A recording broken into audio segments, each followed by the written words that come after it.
जइहे जान डब से नहा के शैम्पू साबुन फेरो लबली लगा के भक भकते बसाले तबो नहीं सारा माले भर देही तोरा धइले बाबुआरी।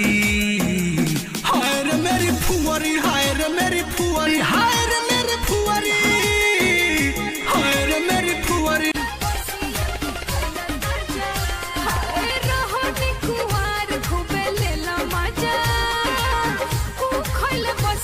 तू खैला ताजा पहिले वाला बात न पायब दाना तोड़ोरी सोनो बात के डर न पायब बच करा तू भी कब तुझे जान जाए सहकल तोहरा छूट जाए हम घरे का बताएब जब हमसे सब पूछाए हथवा से हमारा बिछुल गई मिलत हो रात हमके भूल गई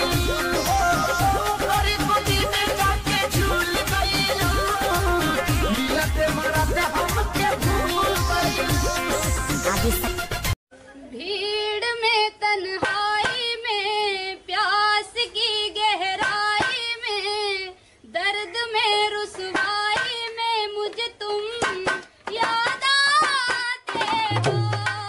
पुराना बाटे घरी गोरी ओही में गम कसहु चली कहत चूना मरबादी देवाला कुल्ही हंस के बोली।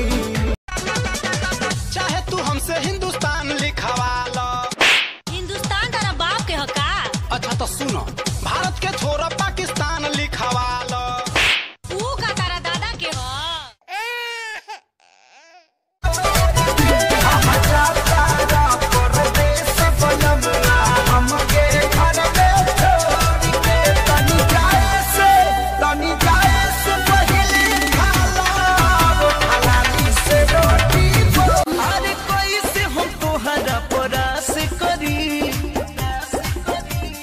पहले ये राजा इस्तेमाल करी फिर भी सबास कर हम पटवनी तोरा के हम पटवनी तोरा के तोरा दीदिया के हमर भाई